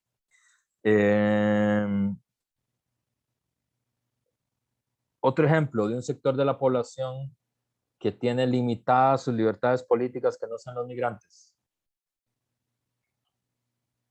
¿Quién? Las personas en las cárceles, profe. Ah, bueno, muy bien, claro. No esperaba eso, pero sí, claro. Los privados de libertad. No esperaba que dijeran eso, pero sí, los privados de libertad. Pero ¿alguien más? Un sector que puede sumar centenares de personas, centenares Los de miles niños de y las personas. niñas. Claro, los jóvenes. Los jóvenes entre 15 y 16 años no tienen. Pueden tener muchas oportunidades económicas porque inclusive podrían trabajar. Yo no sé si alguno de ustedes trabajó desde los 15 años, puede ser. Antes era más normal, ahora es menos normal, pero digamos, ustedes, bueno, ustedes ya son adultas, pero digamos, si tienen amigos o hermanos con 15, 16, 17 años, ellos pueden trabajar. No es ilegal, ¿verdad? Por debajo de 15 sí es ilegal que trabajen, pero podrían trabajar legalmente, podrían traer sus propios ingresos, pero no tendrían libertades políticas, porque son jóvenes. Y en este país se considera que la gente que tiene 15 años no debería tener derechos políticos, o que tenga 16 o que tenga 17. Se considera que pueden tener hijos, pero no se considera que pueden tener derechos políticos. Entonces ahí habría otro obstáculo para la libertad. Los servicios sociales, que también ustedes hablaron de esto, que es una cosa importante. Uno podría tener muchos ingresos, pero ¿qué pasa si los servicios sociales donde uno vive son pocos, son de mala calidad? Entonces, claro, eso es un obstáculo para el desarrollo, porque aunque yo pueda tener muchos ingresos, los servicios sociales a los que puedo acceder son limitados, ¿verdad? Por ejemplo, si lo que razonablemente yo quiero hacer de mi vida es ser músico, si no hay un cine cerca de mi casa o el cine más cerca de mi casa está a 3 horas de donde yo vivo, pues entonces yo puedo tener mucha riqueza, pero la poca calidad de los servicios sociales que hay en donde yo vivo es una limitación para lo que yo quiero hacer de mi vida, que es ser músico, ¿verdad? En cambio, si el CINEM está a 25 metros de mi casa y además hay una academia de música a los 100 metros y otra academia de música a los 300 metros y otra academia de música a los 400 metros, entonces yo puede ser que no tenga tanto ingreso, pero para llevar adelante la vida que razonablemente deseo vivir, tengo más índice, porque los servicios que tengo alrededor de donde vivo están más a la mano y son de mejor calidad que los que tendría aunque no tuviera ingresos, que es toda la discusión sobre el carácter público, ¿no? De los servicios sociales como la salud, como la educación, como el agua, pero uno podría tener muchos ingresos, que es como el caso de Estados Unidos, es el típico caso que se discute. Los norteamericanos tienen muchísimo más ingresos normalmente que los latinoamericanos o costarricenses, pero la inversión que tienen que hacer en salud es muchísimo más alta, ¿verdad? Porque no tienen sistema público, es el único país desarrollado que no tiene sistema público de salud, ¿verdad? Entonces, ahí hay una relativización, ¿verdad? ¿Por qué? Porque creo que fue María la que dijo, claro, porque si me enfermo de algo, la vida larga que necesito para llevar adelante la vida que quiero tener, no la puedo tener porque estoy enfermo. Y eso es un obstáculo, digamos, para llevar adelante la vida que razonablemente deseo vivir. El otro es las garantías de transparencia, que tiene que ver con el poder político, ¿verdad? Es decir, si yo puedo saber en qué se gastan las cosas y por qué se hacen las cosas asociadas al Estado, que es transparente para mí. Este es un concepto que es muy vacilón porque está en inglés y en español no existe la palabra para traducir eso, que es que habla muy raro de los latinoamericanos, que es accountability, se dice en inglés, y en español se traduce como rendición de cuentas, pero no capta bien el sentido de la palabra. Y la otra cosa es seguridad protectora, es decir, tener alguna seguridad de que no me van a matar o que no voy a sufrir una muerte violenta por un accidente, por un arma, por que soy mujer, porque soy negro, ¿verdad? Entonces, por ejemplo, hay poblaciones que pueden tener más ingresos y más oportunidades económicas, como los negros en Estados Unidos, pero tienen peores servicios sociales, que es una de las cosas que la pandemia demostró. Por eso es que la pandemia golpeó con muchísimo más fuerza a las personas negras y latinas en Estados Unidos, personas blancas. Tenían muchísimo menos acceso a los servicios sociales. Y también hay menos seguridad protectora. De hecho, siendo un varón negro joven en Estados Unidos, es bastante más probable que termines en la cárcel. Hay más posibilidades que termines en la cárcel a que termines en la universidad, ¿verdad? O que alguien te dispare, ¿verdad? Eventualmente. Entonces, un joven negro en Costa Rica puede ser que tenga más desarrollo humano que un joven negro en Estados Unidos. Es posible, ¿verdad? Porque no depende de un solo factor, sino de una forma en la que se combinan distintos factores. Esa es la idea del concepto de desarrollo humano de Amartya Sen, que es el que inspira el texto que leyó. Disculpen, es que aquí donde estoy está pegando un sol, es que estoy en el patio de la casa y está pegando un sol que pica y me incomoda mucho.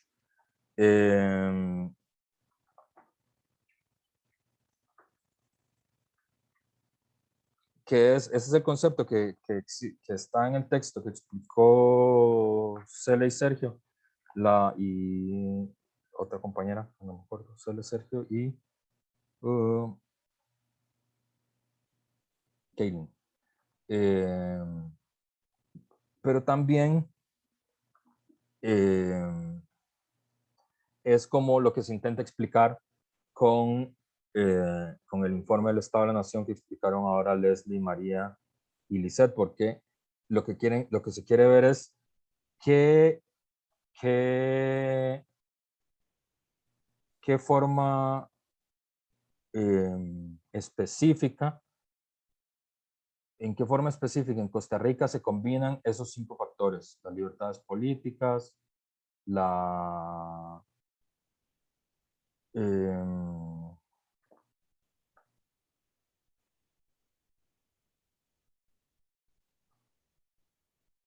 libertades políticas, la posibilidad de tener una vida larga y saludable. Y aquí ya les voy a decir además cuál es el último dato que no tenía. Parece que es el 81. Es el último dato en Costa Rica.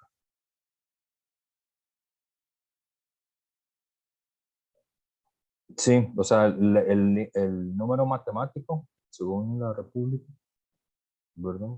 Aquí lo pueden ver. Parece que la última medición el país llegó a ser 81. Digamos, este es el índice de desarrollo humano de Costa Rica. En general, no quiere decir que ese sea el índice de desarrollo humano de cada una de ustedes, porque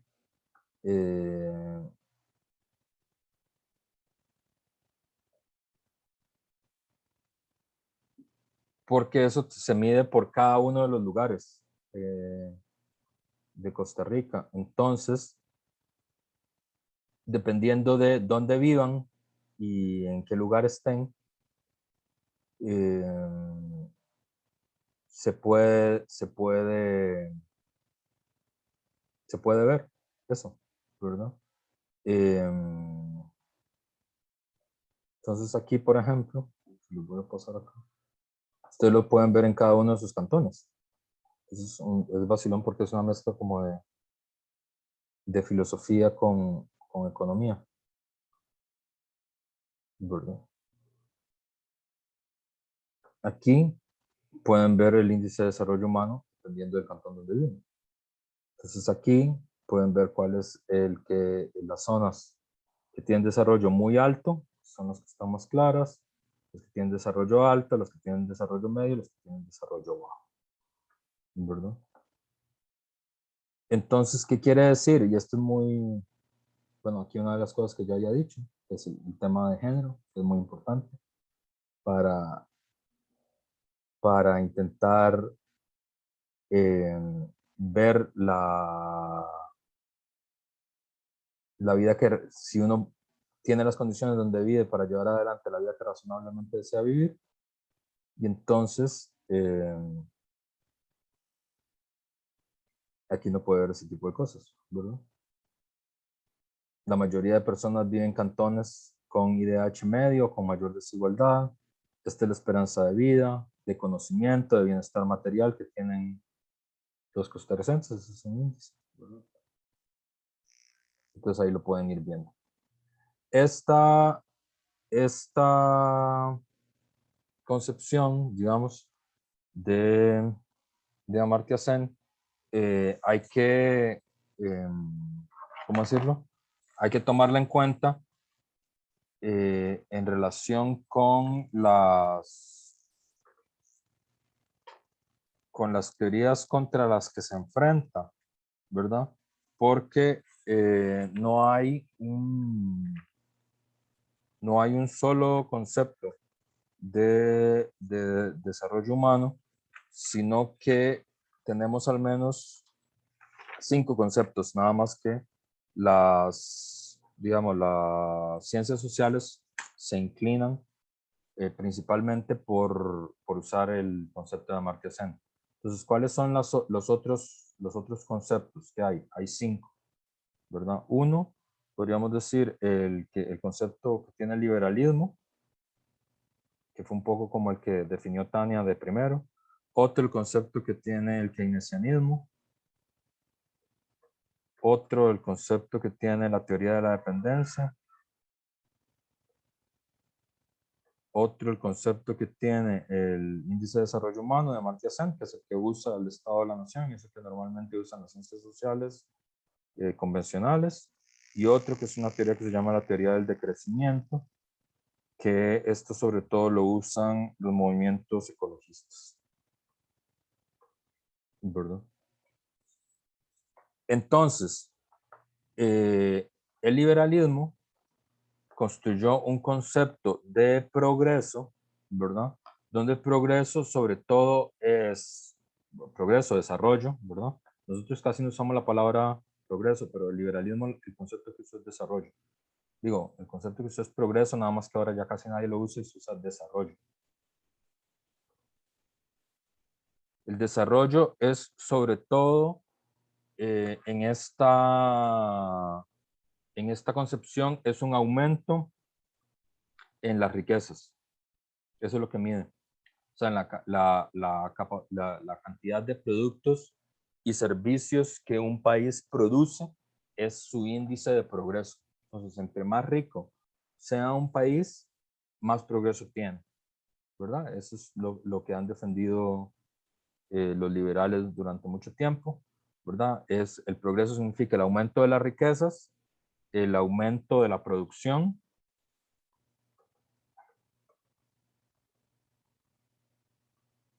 y el aumento en la innovación tecnológica. Estos son como los índices para decir que algo es desarrollado.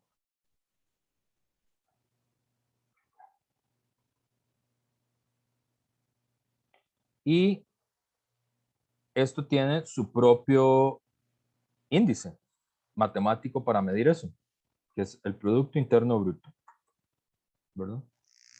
Que ustedes han oído hablar de eso, porque se ha hablado mucho sobre eso en la tele, y cuando cae el Producto Interno Bruto, entonces todo el mundo sufre mucho porque cayó el Producto Interno Bruto. Uno no sabe muy bien cómo es que va eso, pero sabe que es malo. Y aquí ustedes pueden ver, por ejemplo, que ese es el índice que construyó sobre todo el liberalismo para medir el progreso. Aquí está. Este es Costa Rica, ¿verdad? Entonces aquí ustedes pueden ver que es la línea en medio, el de verde es Puerto Rico y el de naranja es Nicaragua. Entonces, esta es la evolución desde los años 60, ¿verdad? Hasta nuestros días del Producto Interno Bruto. Y todos ustedes tienen que tener como 20 años, más o menos. Entonces, digamos, ustedes nacieron aquí, 2020. 15.5 millones en el 2000. ¿No? Voy a decir que ustedes tienen 20 años. Por ahí. Y aquí estamos ahora, 61. Eso quiere decir que ustedes viven, según este índice, en una sociedad 3 veces más rica que en la que nacieron. O sea, en el tiempo que ustedes tienen de vida, ¿verdad? Que son 20 años, 21 años, Costa Rica como sociedad se ha vuelto 3 veces más rica, ¿verdad? O sea, en el país en el que ustedes nacieron era 1/3 de rico en relación con lo que hoy es Costa Rica, ¿verdad? Y ese es el índice de progreso. Ustedes se preguntarán, bueno, profe, pero yo no siento como que nosotros hayamos sido particularmente más ricos ahora que cuando era pequeño. No veo como que eso haya cambiado mucho, aunque el número diga que Costa Rica es muchísimo más rica.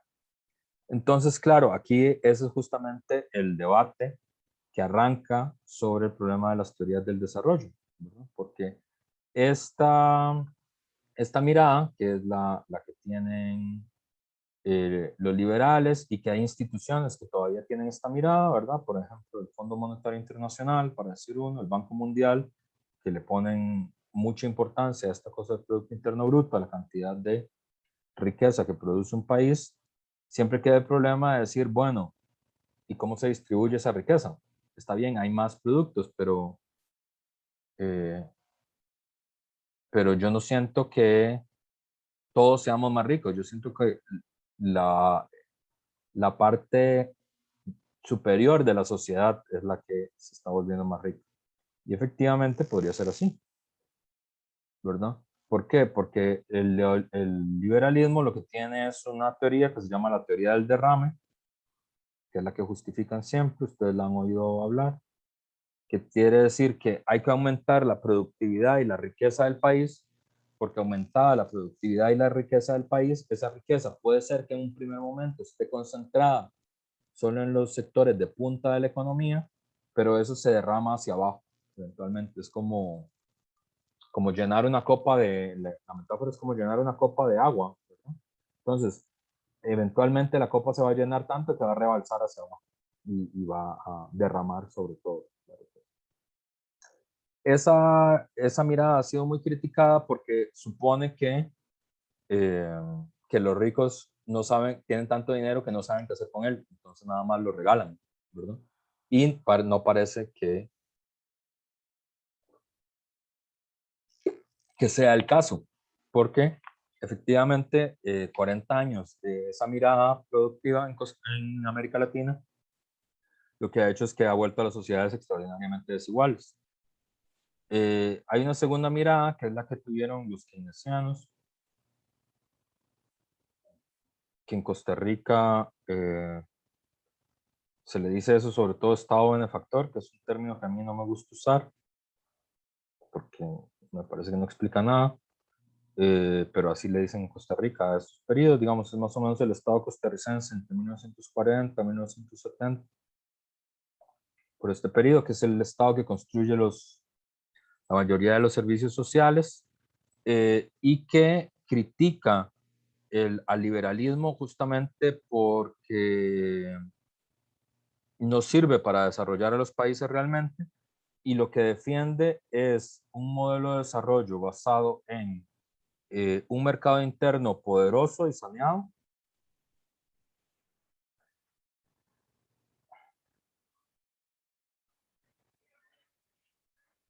entonces hay muchas restricciones a la importación porque el eje de la producción tiene que ser el mercado interno. En los 20 años que ustedes han vivido y los 20 años anteriores a la vida de ustedes, en Costa Rica lo que se ha sostenido es que el corazón de la producción tiene que ser la exportación. Por eso es que en el país es tan importante los sectores exportadores, como las zonas francas y eso. Y siempre hay una idea de que si las cosas se pueden importar, es mejor porque son más baratas, ¿verdad? Por eso toda la discusión con el arroz, por ejemplo, es eso, ¿verdad? De que no debería haber protecciones a los productores nacionales de arroz porque eso hace más caro el arroz. y entonces el arroz se debería importar de China, o de Nicaragua, o de Singapur, o donde sea que importáramos arroz, de donde sea, siempre que sea más barato.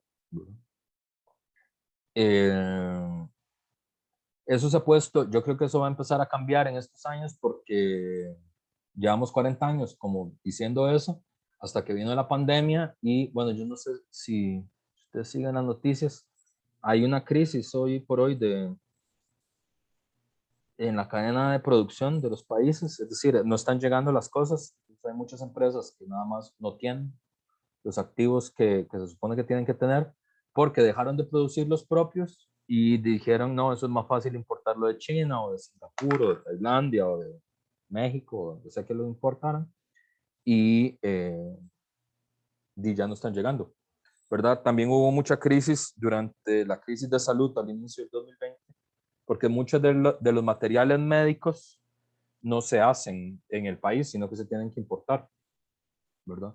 Por ejemplo, el papel higiénico que usa Costa Rica no se hace en Costa Rica, se importa, ¿verdad?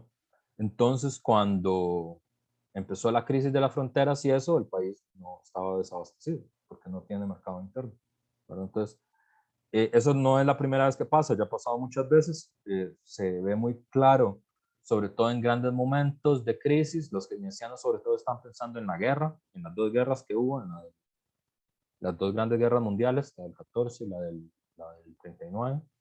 Entonces, por eso defienden la idea de un mercado interno poderoso y saneado, es decir, de producir y consumir industria nacional y protegerlo sobre la base de barreras arancelarias.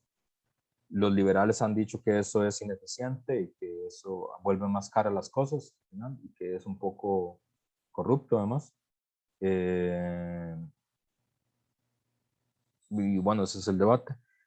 Un equilibrio de los tres sectores económicos.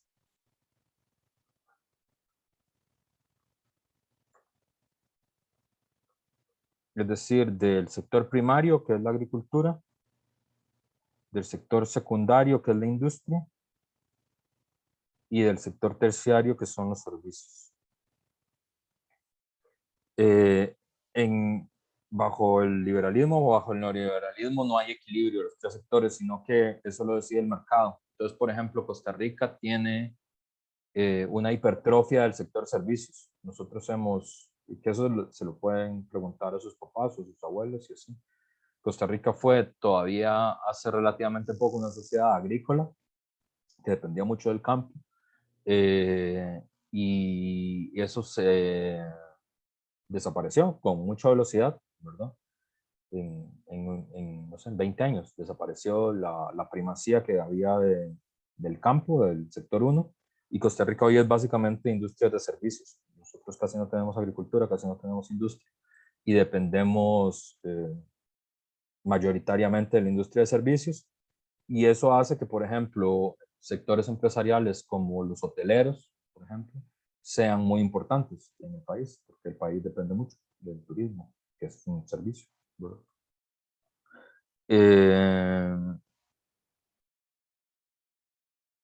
Flujo económico es equilibrio de los sectores, flujo económico estable y poca dependencia.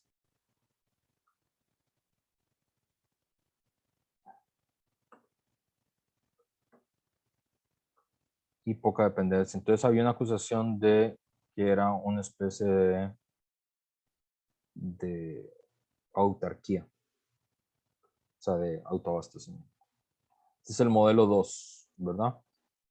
El liberalismo, el keynesianismo. Luego está otro del que no hablaré mucho porque yo creo que ustedes esto ya lo vieron hoy. Oh, no logro ver. Tengo un problemita aquí, un segundo.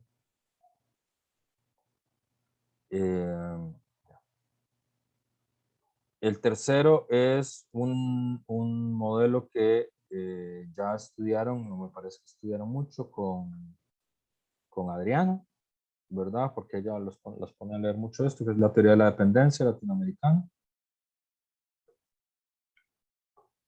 Que lo que dice es que en realidad el debate sobre el desarrollo y el subdesarrollo es un debate ideológico. Es decir, que los dos términos son términos falsos, que no hay países desarrollados y países subdesarrollados, sino que lo que hay es en realidad un sistema mundo que tiene un centro y que tiene una periferia. América Latina estaría en la periferia, y lo que hay en realidad son países capitalistas centrales o imperialistas,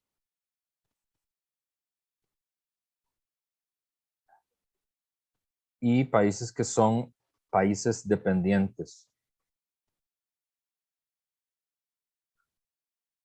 Y entonces que con las medidas económicas que supuestamente traen desarrollo a los países dependientes, los países en realidad no se desarrollan, sino que aumentan la dependencia, ¿verdad? Un dependentista diría, la idea de que el país se iba a desarrollar a través de la atracción de las industrias de zonas francas, o que el país se iba a desarrollar a través de la promoción del turismo, que han sido los dos grandes proyectos económicos de los últimos 20 años, es equivocada, porque más bien el país radicalizó su dependencia de los centros, porque esas medidas radicalizaban los elementos centrales de la dependencia, que es el comercio desigual, por ejemplo.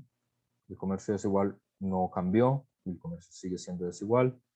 La transferencia tecnológica, es decir, al final el conocimiento de cómo se hacen las cosas se mantiene en los países centrales, no se transfiere hacia los países dependientes.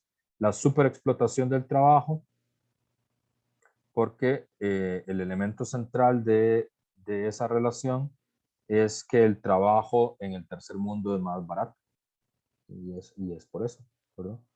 Entonces, y que esto está muy inspirado por la Revolución Cubana de los años 60, ¿verdad? La única forma de romper la dependencia es a través de una transformación revolucionaria, de una transformación radical, que incluya la reforma agraria, la nacionalización de los principales medios de producción, ese tipo de cosas como que planteaba Che Guevara y esto.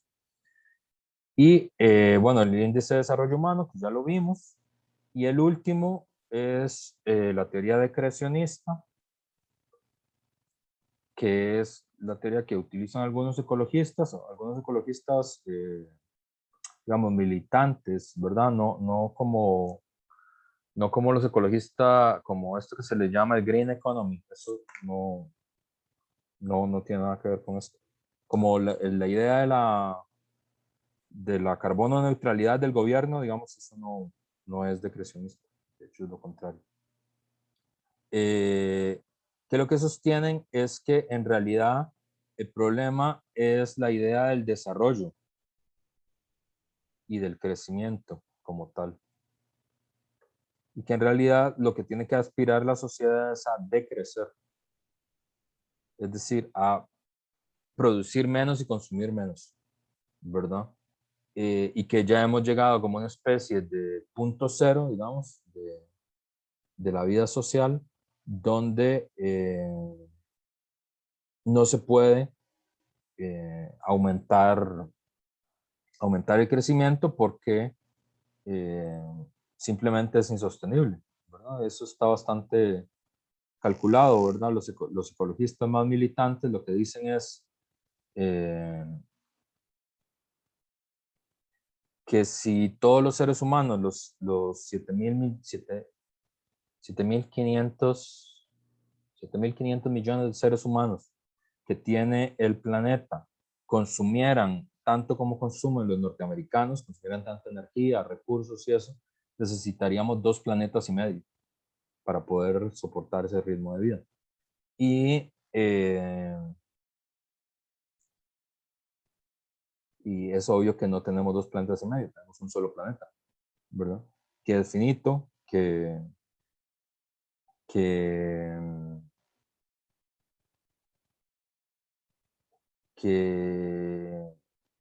tiene sus propios ritmos para recuperarse y recuperar los ecosistemas, y que entonces a ese nivel lo que habría que hacer es decrecer, ¿verdad? Entonces, ahí, por ejemplo, en el chat, les puedo poner un documental que se llama La obsolescencia programada, que es uno de los autores que defienden, digamos, esa mirada. Un sector importante, el movimiento ecologista mundial, defiende esa idea, ¿verdad? De la idea del decrecimiento mundial, de la reducción de la producción mundial y la reducción de los patrones de consumo. Esta chica que se volvió muy famosa, Greta Thunberg, es sueca, es, por ejemplo, decrecionista, digamos, su concepción es esa. Entonces no viaja en avión, por ejemplo. Entonces por eso es que llegó a Nueva York en bote, porque no usa aviones, por la huella ecológica que tienen los aviones. Entonces, digamos, esa es como la mirada de estas tres concepciones del desarrollo. Bueno, entonces con esto concluiríamos esta parte de las teorías del desarrollo, y la próxima lección ya cambiaríamos de tema e ingresaríamos a otro tema, que es el de la pobreza. Ya no discutiríamos los temas del desarrollo, sino que discutiríamos los temas asociados a pobreza, empezando por un texto que yo les recomiendo que se lo lean muy en detalle. Creo que les puede servir mucho, inclusive para el trabajo de tesis posterior que hagan, que es este texto de Elena Levinas, de asistencia social en el siglo XXI, que es una trabajadora social la que escribe ese texto, que son Yariela Castro y Lisa Trejos los que le toca animar ese texto. Y luego no les toca animar ahí mismo. Sí, no les toca animar ahí mismo.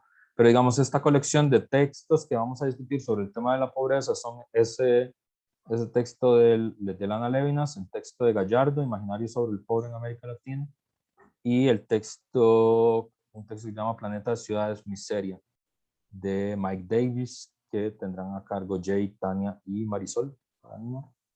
Y ahí vamos a discutir el problema de qué es la pobreza, cómo sabemos que alguien es pobre, cómo sabemos cuando alguien está en presencia de los pobres, ese tipo de cosas. Bueno, nos vemos entonces el otro viernes. Profe, Sí, María. una pregunta. Es que la parte escrita nos quedó muy grande. Bueno, nos quedó les fueron como 10 o 9 páginas. ¿Hay un problema con eso? ¿O no crees que fue lo mejor? No hay problema. Si les quedó 10, está bien. Ok, profe, gracias. Listo. Chao.